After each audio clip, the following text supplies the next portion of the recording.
नमस्कार दोस्तों, स्वागत है आप सभी का मेरे इस यूट्यूब चैनल सबका ओपिनियन में। दोस्तों आज बात करते हैं 2023 में होने वाले तेलंगाना विधानसभा चुनाव के सबसे सटीक ओपिनियन पोल्स की।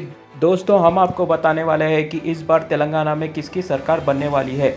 दोस्तों क्या टीआरएस जो पिछले 2 विधानसभा चुनाव में ज़बरदस्त जीत के साथ 2 बार सरकार बना चुकी है, क्या इस बार भी तीसरी बार सरकार बना पाएगी, या बीजेपी जो पिछले चुनाव में सिर्फ 1 सीट पर सिमट गई क्या इस बार कुछ चमत्कार कर दिखाएगी, या कांग्रेस जो एक वक्त तेलंगाना अपना मजबूत गढ़ रहा करता था कांग्रेस का, क्या इस बार कांग्रेस सरकार बना पाएगी। दोस्तों हम आपको बताएंगे हमारे सटीक ओपिनियन पोल्स में। दोस्तों सर्वे की शुरुआत करते हैं जनता जनार्दन की जय बोलकर। दोस्तों सबसे पहले हैदराबाद जिले के 15 सीटों की बात किया जाए तो यहाँ पर बीआरएस को 4 सीट, यहाँ पर बीजेपी को 4 सीटों का फायदा मिलता दिख रहा है इस बार, और एमआईएम को यहाँ पर 7 सीट मिलती दिख रही है। वही रंगारेड्डी जिले के 7 सीटों की बात किया जाए तो यहाँ पर बीआरएस को 3, बीजेपी को 1 और कांग्रेस को 3 सीट मिलती दिख रही है।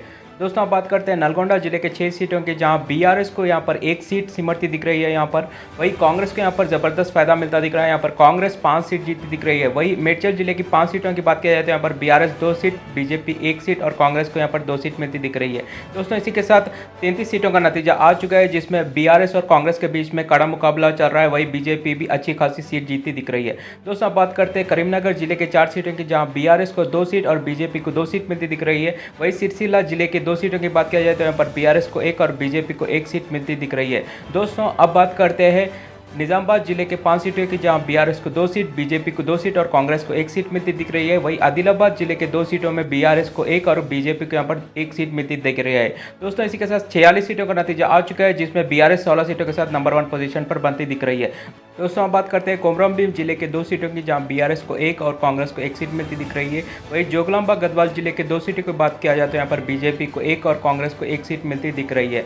दोस्तों अब बात करते हैं नागर कर्नूल जिले के 4 सीटों की, जहां बीआरएस को 1 सीट, बीजेपी को 1, कांग्रेस को यहाँ पर 2 सीट मिलती दिख रही है। वही सूर्यापेट जिले की 4 सीटों में बीआरएस को 1 सीट, यहाँ पर कांग्रेस को यहाँ पर 3 सीटों का फायदा मिलता दिख रहा है। दोस्तों अब बात करते हैं विकाराबाद जिले की 4 सीट, जो 4 की 4 यहाँ पर कांग्रेस के ही खाते में जाती दिख रही है। वही महबूबाबाद जिले के 2 सीट भी यहाँ पर कांग्रेस के ही खाते में जाती दिख रही है। दोस्तों इसी के साथ 64 सीटों का नतीजा आ चुका है। कांग्रेस नंबर 1 पोजीशन पर बनती दिख रही है 24 सीटों के साथ यहाँ पर।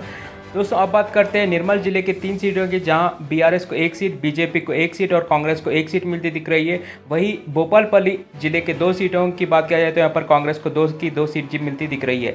दोस्तों अब बात करते हैं मंचिरियाल जिले के 3 सीटों की, जहां बीआरएस को 1 सीट, बीजेपी को 1 सीट, कांग्रेस को 1 सीट मिलती दिख रही है। वही पेद्दापल्ली जिले के 3 सीटों में बीआरएस को 1 सीट, भाजपा को 0 और कांग्रेस को यहाँ पर 1 सीट मिलती दिख रही है। दोस्तों इसी के साथ 75 सीटों का नतीजा आ चुका है, जिसमें बीआरएस 22 सीटों के साथ दूसरे नंबर पर चलती दिख रहा है। वही कांग्रेस 29 सीटों के साथ पहले नंबर पर और बीजेपी 16 सीटों के साथ तीसरे नंबर पर बनती दिख रही है। दोस्तों अब बात करते हैं सिद्दीपेट जिले के 4 सीटों की, जहां बीआरएस को 3 सीट और कांग्रेस को 1 सीट मिलती दिख रही है। वही कामारेड्डी जिले के 4 सीटों में बीआरएस को 2 सीट, भाजपा को 1 सीट और कांग्रेस को यहाँ पर 1 सीट मिलती दिख रही है। दोस्तों आप बात करते हैं खम्मम जिले के 5 सीटों की, जहां कांग्रेस को यहाँ पर ज़बरदस्त फायदा मिलता दिख रहा है खम्मम में। यहाँ पर खम्मम जिले की 5 सीटों में कांग्रेस को 4 सीट जाती दिख रही है, वही अन्य को 1 सीट मिलती दिख रही है। वही वनपर्ती जिले की 1 सीट कांग्रेस के ही खाते में जाती दिख रही है। दोस्तों अब बात करते हैं महबूबनगर जिले के 5 सीटों की, जहाँ बीआरएस को 2 सीट, भाजपा को 1 सीट और कांग्रेस को 2 सीट मिलती दिख रही है। वही संगारेड्डी जिले के 5 सीटों में बीआरएस को 3 सीट और कांग्रेस को यहाँ पर 2 सीट मिलती दिख रही है।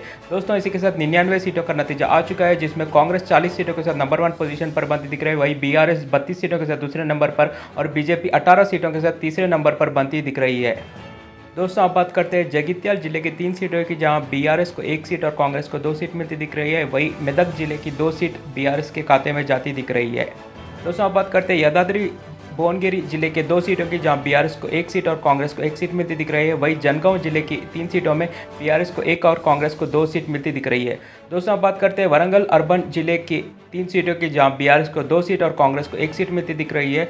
वही वरंगल रूरल जिले के 2 सीटों की बात किया जाए तो यहाँ पर बीआरएस को 1 और कांग्रेस को 1 सीट मिलती दिख रही है। दोस्तों अब बात करते हैं भद्राद्री कोत्तागुडेम जिले के 5 सीटों की, जहां कांग्रेस के खाते में 5 की 5 सीट जाती दिख रही है। दोस्तों इसी के साथ हमारे सटीक ओपिनियन पोल्स का नतीजा आ चुका है, जिसमें कांग्रेस का यहाँ पर ज़बरदस्त फायदा यहाँ पर कांग्रेस को मिलता दिख रहा है। यहाँ पर कांग्रेस पूरे 52 सीट जीतकर नंबर 1 पोजीशन पर बनती दिख रही है। वही बीआरएस यहाँ पर सिर्फ 40 सीट पर सिमटकर दूसरे पोजीशन पर बनती दिख रही है। भाजपा को भी यहाँ पर 18 सीट मिलती दिख रही है, अच्छा फायदा होता दिख रहा है। वही एमआईएम को 7 सीट और अन्य को 2 सीट मिलती दिख रही है। दोस्तों आपकी क्या राय है ज़रूर बताना कमेंट बॉक्स में, और वीडियो अच्छा लगा तो लाइक करना और ज़रूर चैनल सब्सक्राइब करना। धन्यवाद।